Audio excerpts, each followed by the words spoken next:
जिस दिन उस गरीब घर में तीसरी बेटी पैदा हुई, पूरा गांव ताने मार रहा था। पिता ने नवजात बच्ची को गोद तक नहीं लिया, लेकिन किसी को क्या पता था, एक दिन यही बेटी अपने पिता की ऐसी किस्मत बदलेगी कि जिन लोगों ने कभी उन्हें गरीब कहकर अपमानित किया था, वही लोग उनके घर के बाहर सम्मान से सिर झुकाकर खड़े होंगे।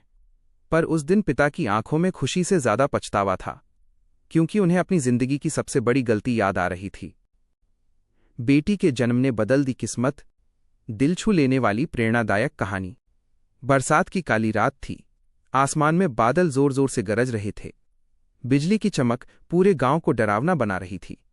गांव के छोटे से सरकारी अस्पताल के बाहर एक गरीब आदमी बेचैनी से इधर उधर घूम रहा था। उसके चेहरे पर डर, चिंता और उम्मीद तीनों साफ दिखाई दे रहे थे। उसका नाम था रामू। रामू एक मजदूर था।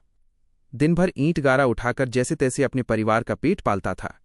घर में पहले से 2 बेटियां थीं और इसी वजह से गांव वाले हमेशा उसे ताने मारते रहते थे।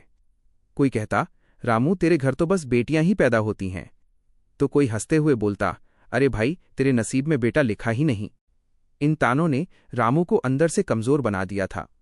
वो भगवान से सिर्फ एक बेटे की उम्मीद लगाए बैठा था। अस्पताल के बाहर हाथ जोड़कर वो बार बार प्रार्थना कर रहा था, हे भगवान, इस बार बेटा दे देना, मेरी जिंदगी का सहारा बन जाएगा। अचानक अस्पताल के अंदर से बच्चे के रोने की आवाज आई। रामू तेजी से दरवाजे की तरफ भागा। थोड़ी देर बाद नर्स मुस्कुराते हुए बाहर आई और बोली, बधाई हो, लक्ष्मी आई है। इतना सुनते ही रामू के चेहरे की सारी खुशी गायब हो गई। उसने धीमी आवाज में पूछा, मतलब बेटी हुई है? नर्स बोली, हाँ, बहुत प्यारी बेटी। रामू वहीं चुप होकर बैठ गया।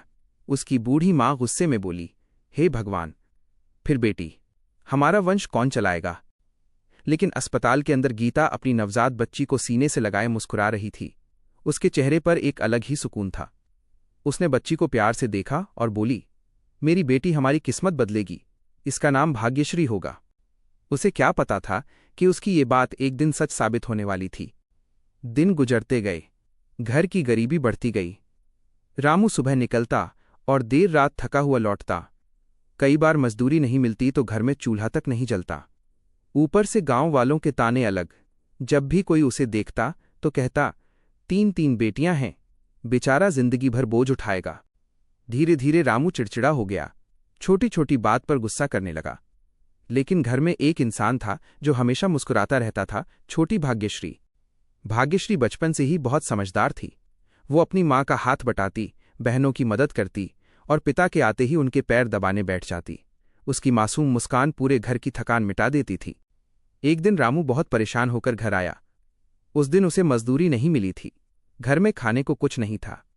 गुस्से और दुख में उसने कहा, अगर एक बेटा होता ना, तो आज मेरा सहारा बनता।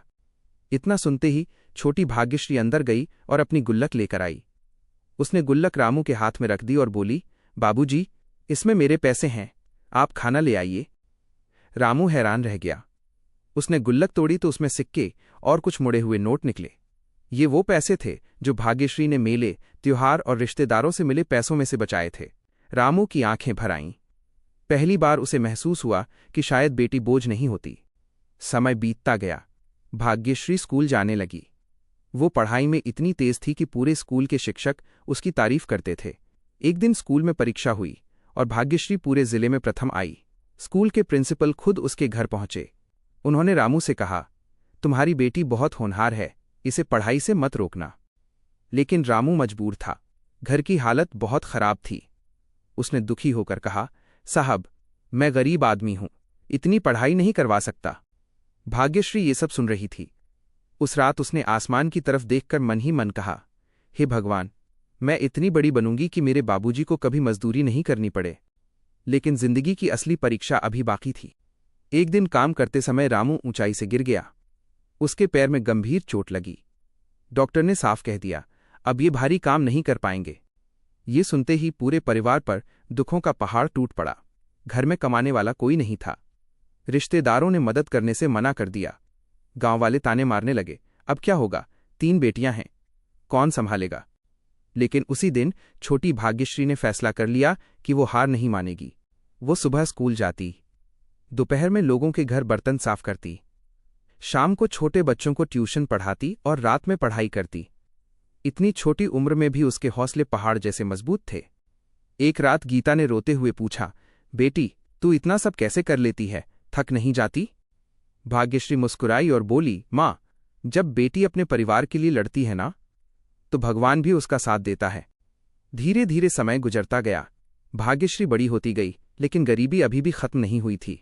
गांव के कुछ लोग रामू को सलाह देते, इतनी पढ़ाई क्यों करवा रहा है, शादी कर दे, बोझ कम होगा। कई बार रामू भी सोच में पड़ जाता, लेकिन हर बार भाग्यश्री की मेहनत देखकर उसका दिल बदल जाता।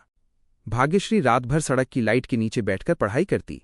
गांव वाले उसका मजाक उड़ाते, गरीब की बेटी अफसर बनेगी। लेकिन भाग्यश्री चुप रहती, क्योंकि उसे अपने सपनों पर भरोसा था। फिर एक दिन वो हुआ जिसकी किसी ने कल्पना भी नहीं की थी। सरकारी परीक्षा का रिजल्ट आया। पूरे जिले में भाग्यश्री ने टॉप किया था। पूरा गांव हैरान रह गया। वही लोग जो कभी ताने मारते थे, अब मिठाई लेकर उसके घर पहुंचने लगे। रामू अपनी बेटी को देखकर फूट फूट कर रो पड़ा। उसने कांपती आवाज में कहा, बेटी, मुझे माफ कर दे, तेरे जन्म पर मैं खुश नहीं था। भाग्यश्री ने अपने पिता के आंसू पोंछे और बोली, बाबूजी, बेटियां नाराज नहीं होती, वो सिर्फ अपने पिता का सपना पूरा करना चाहती हैं। उस दिन रामू को पहली बार अपनी बेटी पर नहीं, खुद पर शर्म आई। लेकिन कहानी यहीं खत्म नहीं हुई। भाग्यश्री ने आगे पढ़ाई जारी रखी। उसने प्रशासनिक परीक्षा की तैयारी शुरू कर दी। घर में पैसे नहीं थे, इसलिए उसने पुरानी किताबों से पढ़ाई की। कई कई रातें बिना सोए बिताईं। भूखे पेट भी पढ़ती रही। उसके अंदर सिर्फ एक सपना था, अपने पिता की जिंदगी बदलने का सपना। फिर वो दिन आया जिसका पूरे गांव को इंतजार था। रिजल्ट घोषित हुआ। भाग्यश्री रामू यादव चयनित। पूरा गांव खुशी से झूम उठा। रामू जमीन पर बैठकर रोने लगा। जिस बेटी के जन्म पर उसने सिर झुका लिया था, आज उसी बेटी ने पूरे गांव में उसका सिर गर्व से ऊंचा कर दिया था। धीरे धीरे गांव की सोच बदलने लगी। अब जब किसी के घर बेटी पैदा होती तो लोग कहते, देखना, ये भी भाग्यश्री जैसी बनेगी। भाग्यश्री ने गांव में लड़कियों के लिए मुफ्त शिक्षा केंद्र खुलवाया। उसने गरीब बेटियों की पढ़ाई का खर्च उठाना शुरू किया। गांव की लड़कियां उसे अपना आदर्श मानने लगीं। एक दिन भाग्यश्री ऑफिस से घर लौटी। उसने देखा उसके पिता आज भी पुराने फटे चप्पल पहने हुए हैं। वो तुरंत बाजार गई और नए कपड़े, नई चप्पल और एक सुंदर कुर्सी लेकर आई। उसने अपने पिता को कुर्सी पर बैठाया और मुस्कुराकर बोली, अब मजदूर नहीं, एक अफसर के पिता ऐसे बैठते हैं। रामू फूट फूट कर रो पड़ा। उसने अपनी बेटी का हाथ पकड़कर कहा, बेटी, तूने गरीब बाप को राजा बना दिया। उस दिन पूरे घर में खुशी थी, लेकिन रामू के दिल में एक दर्द भी था। काश उसने बेटी के जन्म पर दुख न मनाया होता। कहानी की सीख, बेटियां बोझ नहीं होतीं, वो भगवान का सबसे खूबसूरत आशीर्वाद होती हैं। जिस घर में बेटियों की इज्जत होती है, वहां खुशियां खुद रास्ता ढूंढ कर आती हैं। कभी भी बेटी के जन्म पर दुख मत मनाइए, क्योंकि शायद वही बेटी एक दिन आपकी टूटी हुई किस्मत को बदल दे।